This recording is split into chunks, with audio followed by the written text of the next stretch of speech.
This is KGW News at Sunrise. After a decade, the cold case involving a newborn known only as Baby Precious has been cracked wide open. Coming up, how investigators found the man they say is responsible for her death. Also, new details revealing how a man accused of murder was able to escape from the Oregon State Hospital. And the answer was pretty simple.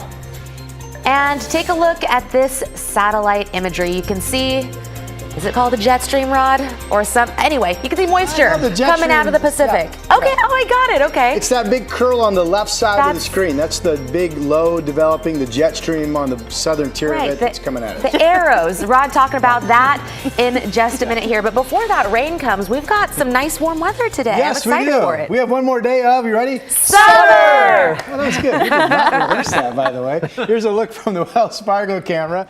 We have clear skies today, just like yesterday for the most part. Maybe not quite as chilly by a couple degrees this morning, but a little bit warmer by a couple degrees later today, 54. Notice the winds are calm, basically Hood River, the Dalles, Cascade Locks, Lincoln City, Astoria. Everybody's looking for light winds today and sunny skies. Just a beautiful final afternoon of summer coming our direction. Right now, 54 in downtown, but we have 40s, especially out on the east side, or west side, pardon me. There's Hillsborough 47, Forest Grove's at 49. Salem's now down to 48 degrees. It's 45 up in McMinnville. The day planner is a good one. Enjoy it. 67 at noon. Today's high temperature 77, maybe 78 or 79. Of course, we'll get into all of that rain coming up in just a bit. Here's Chris McGinnis. But first, what a lovely day. All right, the morning commute starting off like this. We'll take you live to Wilsonville. This is I-5. There's the northbound commute pulling away from your television screen, southbound on that side of the your screen. And again, pretty wide open there. Highway 26, the Sunset out near Cedar Hills Boulevard. There's your inbound drive with the headlights pretty wide open. All sides of town right now, guys. No crashes. No unexpected delays just yet. Thank you, Chris. We are learning more about how an Oregon State Hospital patient escaped custody last month. A federal report released this week shows staff left the keys in the ignition as they were transporting Christopher Lee Prey for medical care after he got into a fight. Prey was in full restraints inside the van when staffers stepped out and he took off. Portland Fire found him 2 days later stuck in that muddy pond in North Portland. Devin Haskins is here this morning with the follow-up. Devin, what's the hospital doing to prevent something like this from happening again? Yeah, so they got to make some changes that were noted in that federal investigation, and they had, according to federal rules, 23 days to make those changes or risk losing federal funding. That deadline would have been October 8th, but we just learned last night that the federal agency investigating this escape had accepted Oregon State Hospital's proposed changes. The initial findings by the Center for Medicare and Medicaid Services, the group investigating the escape, found there were deficiencies in the way Prey's transfer was handled. The investigator writing, the hospital failed to prevent a psychiatric patient charged with multiple serious violent crimes and convictions from gaining control of a hospital transport vehicle. It goes on to say, the hospital needs to take immediate action to ensure patients are effectively supervised and prevented from serious injury or death. Among those changes that are now in effect, the hospital will use specialized transport vans that have a barrier between the patients and drivers. And since Monday, the Oregon Health Authority, which oversees the hospital, says 4 of these vans are now in use. Next, transfers of patients facing charges will also only happen in a secured sally port to prevent any future escape. And in terms of the car keys, the keys must be in possession of staff at all times. All right, so what's next? The federal investigator will make a random stop and do a random inspection to make sure that those changes have been implemented. Back to you. Okay, thank you, Devin. Later this morning, the father who investigators believe discarded the body of his newborn child at a Portland recycling center is due to appear in a Multnomah County courtroom. The infant, up until now known only as Baby Precious, was killed 10 years ago. So everybody thought that this was a cold case until yesterday. That's when police revealed that they had identified the baby and arrested her accused killer. Catherine Cook has this update. She was loved. We never met her, but we cared for her. It's been 10 years since Joyce Harris first heard the news. A baby girl found dead at a North Portland recycling center. Her body discarded among cans and bottles. No one knew who she was. All that weekend, I just thought about this baby and I said, got to do something. Joyce, a longtime leader in Portland's Black community, picked up the phone. She called her friend, now retired Portland police officer Marcy Jackson. We wanted to remember this baby. The women teamed up with other community members. They held a memorial for the infant and made sure she was buried at a local cemetery. They even named her Baby Precious. People showed up. I mean, the church was full. And people were crying. You know, it was like we claimed her. But who was she? And who was responsible for her death? Police had little to go on. The detectives kept working, and I want to applaud them. In 2019, cold case detective Brendan McGuire took over. It's been a long time coming. McGuire says a DNA sample from the baby led to a family connection and eventually the baby's father. On Thursday, police announced the U.S. Marshals arrested that man, 53-year-old Alnath Omar Oliver. Oliver faces multiple charges, including concealing the baby's birth as well as manslaughter. The mother in this case was only 15 when she gave birth. Police say she won't face charges. The mother of the child was not aware that her child was deceased. She has believed from day one that Omar had taken the child to a hospital. Instead, detectives believe the baby died on the way there. That's when Oliver is accused of putting her in a recycling bin. Investigators also learned the baby had a name, Amara. I think about her, and so today she's just loved even more.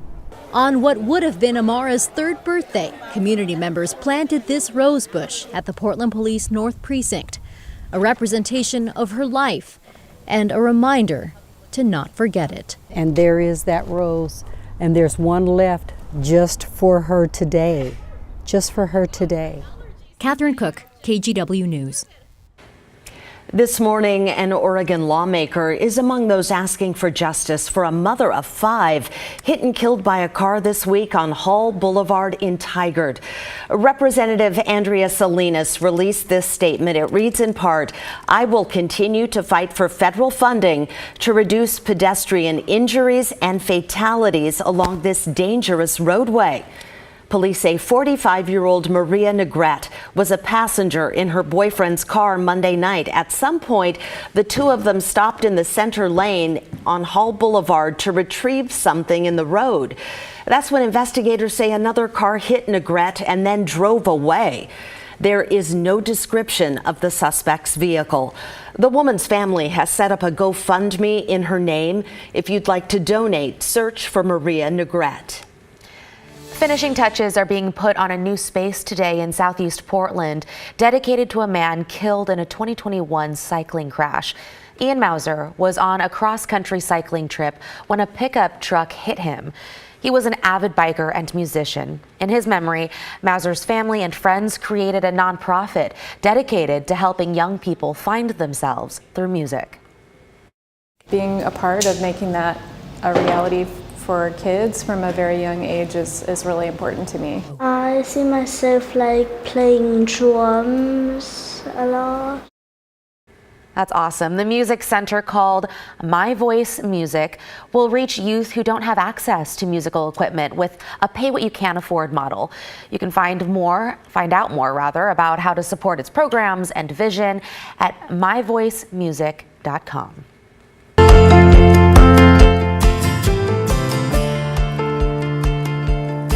Well, tomorrow is the first full day of fall. Pretty soon those leaves out there will be changing. We'll see less daylight and more rain. Yeah, hard to believe we're already here. So all that got us wondering, how do you feel about the changing of seasons? The options we've got: I'm not done with summer yet, or I'm ready for fall. You can weigh in right now online. All you got to do, go to KGW Sunrise on Twitter. This very poll is pinned to the top of the page. And I don't know how many responses we have, but right now, 100% of responses, which could be one because we're just announcing it now. Could be the power of one. Yes, exactly. Or it could be 100 people or 1,000. You have made a difference. Yes. Yeah, we don't know. So officially, the seasons change at 11:50 tonight. Yeah, 10 minutes before midnight. So if you want to stay up late, celebrate. Celebrate. 11:50 is the time. We showed you this satellite picture to start the show. Today, by the way, gorgeous. Everybody, I do mean everybody. Light wind, sunshine, pleasant temperatures, just a fabulous final summer afternoon. Now showing up, though, this is the beginning of that weather system coming together that will be driving all of the rain our direction. Yesterday, we had scattered showers in eastern Oregon. That rain has now moved over into Idaho. Still a little bit nipping down outside of Burns, but that's going to continue to push off. So the sunshine, the light winds, the really pleasant weather will be with us. You wake up tomorrow morning, of course, it will be fall. Here are the clouds Saturday morning. It shows a chance for showers at the coast, and it does actually show something trying to come inland along the Columbia up around Kelso, Longview area.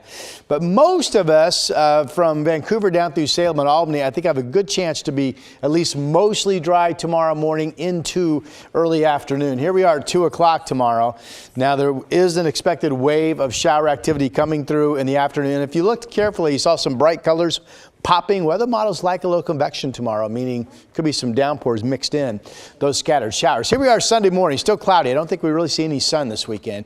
Sunday morning, a little bit of rain coming through. Here's some more rain coming through in the afternoon, and then here is the main event. So kind of a mix of dry time and some passing showers over the weekend. Sunday evening, here's the first wave of that rain that comes in. Then it looks like it's literally going to be raining most hours, or certainly way more than not, Sunday night all the way through the day Wednesday. Latest rain projections from, this is the American GFS model showing you 3.05 inches in Newport, 1.65 inches in Portland, nearly 2 inches in Skamania, and coming up close to a half of an inch out in John Day. And I haven't shown you this in a long time. How about snow levels?